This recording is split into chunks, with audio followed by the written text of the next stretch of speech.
자, 그러면 이번에는 저희 신문에서 경제 어떤 뉴스들이 있었는지 함께 살펴보려고 하는데요. 자, 진현 아나운서 어떤 내용 준비하셨을까요? 네, 오늘 신문에서 발췌한 기사를 전해드리는 뉴스 브리핑 시간입니다. 첫 번째 소식부터 살펴보겠습니다. 자율주행 관련된 관련주가 미국과 홍콩 증시에서 일제히 강세를 보이고 있습니다. 미국 정부가 최근 자율주행 차량 관련 규제가 완화하겠다고 밝히면서 관련 기업들의 고성장 기대가 커지고 있는 건데요. 미국 뉴욕 증시에서 중국 자율주행 전문 기업인 포니 AI는 현지 시간 21일 주당 17.29달러에 거래를 마쳤습니다.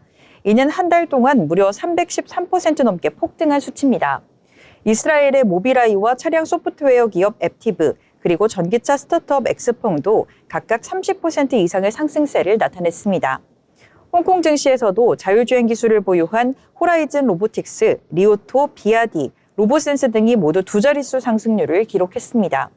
미국과 중국 간 자율주행 기술 선점을 둘러싼 경쟁이 격화되면서 양국 간 대표 종목들이 주목을 받고 있는 모습입니다. 중국은 지난달 베이징 자율주행차 조례를 통해 개인 자율주행차 운행까지 허용하며 시장 확대에 나선 것으로 전해졌습니다. 두 번째 소식입니다. 비트코인이 사상 처음으로 11만 달러를 돌파하며 4개월 만에 역대 최고가를 경신했습니다. 미국발 국채금리 급등, 이른바 국채 쇼크로 전통적 안전자산뿐만 아니라 주식 등 위험자산마저 흔들리고 있는 가운데 비트코인이 새로운 피난처로서 주목받고 있습니다. 22일 코인마켓캡에 따르면 비트코인은 이날 오전 8시 30분께 11만 달러를 넘어섰으며 정오 기준으로는 11만 1,861달러까지 오르며 지난 1월에 최고가를 돌파했습니다. 비트코인의 강세는 도널드 트럼프 대통령의 대규모 감세 법안 추진으로 미국 재정 건전성에 대한 우려가 커진 가운데 따른 것으로 분석됩니다.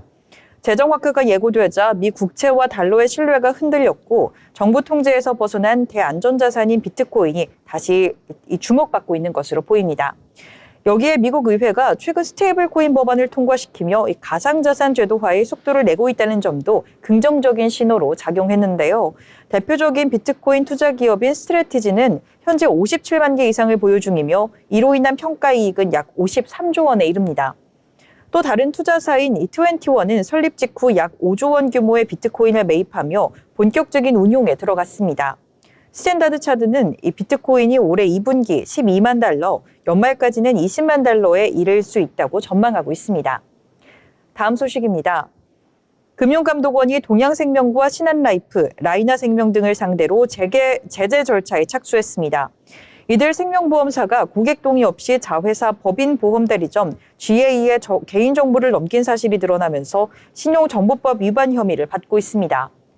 금융당국과 보험업계에 따르면 금감원은 지난 15일 제재심의위원회를 열고 동양생명의 위법 행위에 대한 논의를 시작했다고 전했습니다.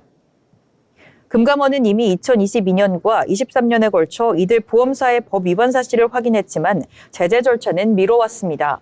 일각에선 7월 예정된 우리금융지주의 동양생명 인수를 앞두고 금감원이 제재 속도를 내고 있다는 분석도 나오고 있는 상황입니다. 신용정보법에 따르면 동의 없는 개인정보 제공 시 최대 매출의 3%까지 과징금이 부과될 수 있습니다.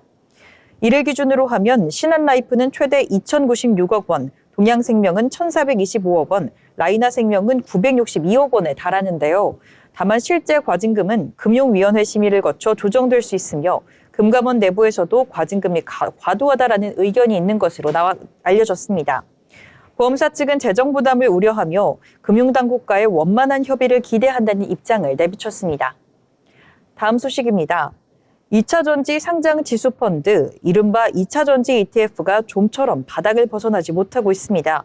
지난해 수익률 최하위를 기록한 데 이어 올해도 여전히 국내 ETF 가운데 가장 낮은 성과를 보이고 있는 건데요.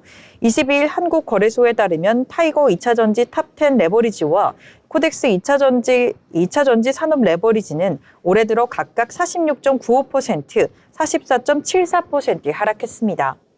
BNK 2차전지 양극재와 타이거 2차전지 탑10 등 정배수 ETF들도 20% 넘는 손실을 기록했는데 같은 날 LG 에너지솔루션, 삼성 SDI, 포스코 페트로엠 등 주요 종목도 52주 최저가를 경신했습니다.